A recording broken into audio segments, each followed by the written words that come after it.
আসসালামু আলাইকুম ভিউয়ার্স, আজকে আমি আপনাদের সাথে শেয়ার করব কামিজ কিভাবে ড্রয়িং করতে হয় অথবা বডির মাপ অনুযায়ী কিভাবে কামিজে ফুল তুলতে হয়। তো এখানে আমি কামিজটিতে ফুল তোলার জন্য টোটাল 2.5 গজ পরিমাণ কাপড় নিয়ে নিয়েছি। আপনাদের লম্বা যদি বেশি হয় এবং আপনারা যদি 3/4 হাতা পরতে চান তাহলে অবশ্যই 3 গজ পরিমাণ কাপড় নিয়ে নেবেন। তো আমি এখন এই কাপড় থেকে আমাদের সামনের পার্টের জন্য কাপড় আলাদা করে নেব। তো আমি সামনের পার্টের লম্বা রাখলাম 40 ইঞ্চি পরিমাণ। আমি সাধারণত 38 ইঞ্চি লং জামা পরি, তো 2 ইঞ্চি নিচ্ছি এক্সট্রা, সেলাইয়ে টান পড়বে এই জন্য বেশি নিচ্ছি 2 ইঞ্চি দিয়ে আমরা টোটাল 40 ইঞ্চি পরিমাণ কাপড় সামনের পার্টের জন্য আলাদা করে নিচ্ছি। এখন আমরা বাড়তি কাপড় থেকে পেছনের পার্টের জন্য 40 ইঞ্চি পরিমাণ কাপড় আলাদা করে নেব। তো দেখুন আমি বাড়তি কাপড় থেকে পেছনের পার্টের জন্য 40 ইঞ্চি পরিমাণ কাপড় আলাদা করে নিলাম। তো এখন আমাদের বাড়তি যে কাপড়টুকু থাকবে এই কাপড়টুকু দিয়ে আমাদের হাতা তৈরি হবে। তো আমি এখানে শর্ট হাতা পরব। তো এখন আমি সামনের পাটের কাপড়টিকে বিছিয়ে নিয়েছি এবং কাপড়টিকে আমি 2 ভাঁজে ভাঁজ করে নেব।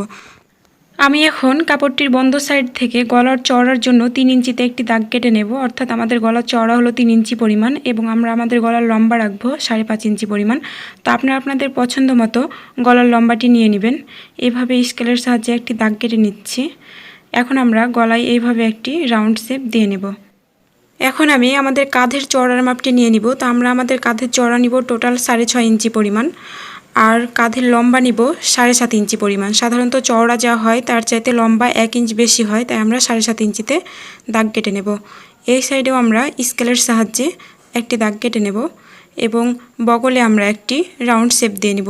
সাধারণত 3 পিস যেভাবে কাটিং করে সেইভাবে দাগটা পড়বে। তো এখন আমি বডির জন্য দাগটি কেটে নেব। তো আপনাদের বডি যত তার চাইতে 2 বা 2.5 ইঞ্চি এক্সট্রা বেশি কাপড় রাখবেন। তো এখানে আমি যার জন্য কামিজটিতে ফুল আঁকবো তার বডি হলো একদিকের বডি হলো 20 ইঞ্চি পরিমাণ, তো 20-এর অর্ধেক হলো 10 এবং আমি 2 ইঞ্চি এক্সট্রা নেব সেলাইয়ের জন্য। অর্থাৎ আমি বন্ধ সাইড থেকে 12 ইঞ্চিতে একটি দাগ কেটে নিচ্ছি। তো আমি এখন বডি থেকে 7 ইঞ্চি নিচে আমাদের পেটের জন্য দাগ কাটবো। তো এখানে আমি আমাদের পেটের চওড়া রাখবো 10 ইঞ্চি পরিমাণ। সাধারণত আমাদের বডির চওড়া যত হয় তার চাইতে পেটের চওড়া 2 ইঞ্চি পরিমাণ কম হয়। এখন আমি পেট থেকে 7 ইঞ্চি নিচে, পেট থেকে আরও 7 ইঞ্চি নিচে আমরা কোমরের জন্য অর্থাৎ হিপের জন্য দাগ কাটবো। তো এখানে আমরা আমাদের হিপের চওড়া রাখবো 12 ইঞ্চি পরিমাণ এবং পেটের দাগের সাথে হিপের দাগটি মিলিয়ে দেব। এখন আমি কামিজের নিচের অংশটি চওড়া বের করব। তো আমাদের নিচের অংশের ঘের হলো টোটাল 24 ইঞ্চি পরিমাণ। 24-এর অর্ধেক হচ্ছে 12 এবং আমরা 2 ইঞ্চি রাখবো এক্সট্রা সেলাই দেওয়ার জন্য। তো আমরা টোটাল বন্ধ সাইড থেকে 14 ইঞ্চিতে একটি দাগ কেটে নিচ্ছি এবং কেটে নেওয়া এই দাগটি আমরা হিপের দাগের সাথে অর্থাৎ কোমরের দাগের সাথে স্কেলের সাহায্যে মিলিয়ে দেব। তো আমি কাপড়টির এই পাশে বডির মাপ অনুযায়ী যেভাবে দাগগুলো কাটলাম আমরা কাপড়টির অপর পাশেও ঠিক একইভাবে দাগগুলো কেটে নিয়েছি। এখন আমি বাড়তি কোনা বের হওয়া এই দাগগুলো একটি বাজে কাপড়ের সাহায্যে মুছে ফেলবো। তো এখন আমাদের দাগের মধ্যে যে কাপড়টুকু ফাঁকা থাকবে সেই কাপড়ের মধ্যে কামিজের ফুল হবে। তো এইভাবে যদি আপনারা কামিজের জন্য আগে দাগ কেটে নেন তাহলে বাড়তি কোনো অংশে কষ্ট করে ফুল করা লাগবে না। তো এখন আমি কামিজটিতে ফুল আঁকিয়ে নেব। তো আমি একটি সাদা পাতা নিয়ে নিয়েছি এবং আমার পছন্দ মতো একটি কর্নার থেকে ফুল তুলে নিচ্ছি। কাগজটির কর্নার থেকে আমি এখন একটি ফুল তুলে নিচ্ছি। তো আপনারা আপনাদের ইচ্ছা অনুযায়ী বা পছন্দ মতো ফুল তুলতে পারেন। তো আমি আমার পছন্দ মতো একটি ফুল তুলে নিচ্ছি। আপনারা যদি আমার এই ফুলটি আপনাদের কামিজে তুলতে চান তাহলে ভিডিওটি দেখতে পারেন, আর যদি আপনারা নিজেরা পছন্দ মতো কোনো ফুল আঁকতে চান তাহলে নিজেরা নিজেদের মতো করে এঁকে নিতে পারেন। আমি এই কামিজটিতে খুব বেশি ঘন ফুল তুলব না, কারণ এটি যেহেতু সুতি কাপড়ের কামিজ কিছুদিন পরার পরই রঙটা খারাপ হয়ে যায়। তো আমি এখানে খুব সাধারণ একটি ফুল তুলে নিচ্ছি। তো আমি যে পেপারে ফুলটি তুলে নিচ্ছি সেটা কোনো খাতার পাতা না। আপনাদের বাসায় যদি কোনো ক্যালেন্ডার থাকে, পুরনো ক্যালেন্ডার বা নতুন ক্যালেন্ডার থাকে, তো সেই ক্যালেন্ডারের পেছনের দিকে দেখবেন মানে কয়েকটা লম্বা পাতা থাকে। তো সেই পাতাগুলো কিন্তু কামিজে ফুল আঁকার সময় খুব দরকার হয়। তো সেই পাতাগুলো আপনারা ইউজ করতে পারেন। তো আমি সেরকম একটি পাতা নিয়ে সেই পাতার কর্নার থেকে এই ফুলটা তুলে নিচ্ছি। আমার এই চ্যানেলে কামিজে ফুল আঁকার আরও একটি ভিডিও রয়েছে, আমি ডিসক্রিপশান বক্সে সেই ভিডিওর লিঙ্ক দিয়ে দিব। আপনারা চাইলে সেই ভিডিওটিও দেখে নিতে পারেন।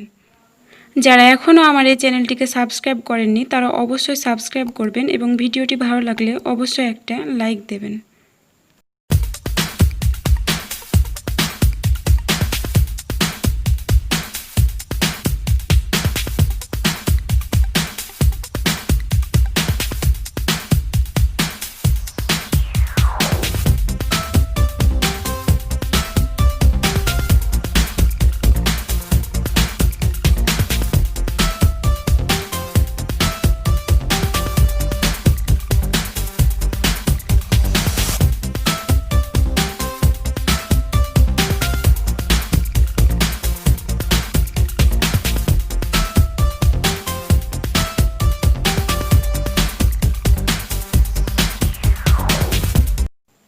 তো এই ফুলটি কিন্তু আমার এঁকে নেওয়া কমপ্লিট হয়ে গিয়েছে। এখন আমি এই ফুলটি কার্বনের সাহায্যে কাপড়ের ওপর তুলে নেব। তো আমরা একটি কার্বনকে নিচের সাইডে কোনা করে রাখবো এবং তার উপর এই পেপারটিকেও কোনা করে রাখবো।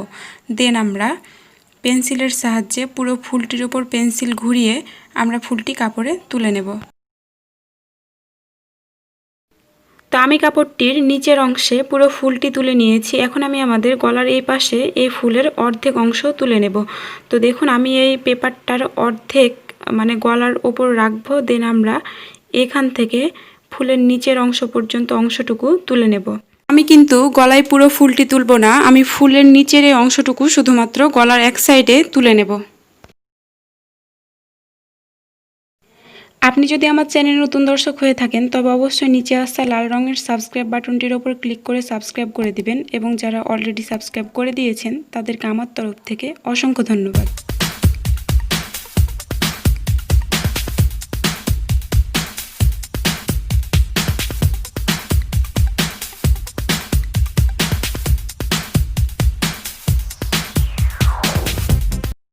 তো দেখুন আমাদের কামিজের সামনের পার্টে ফুল তুলে নেওয়া কমপ্লিট হয়ে গিয়েছে। আমরা এখন আমাদের কামিজের পেছনের পার্টেও একইভাবে ফুল তুলে নেব।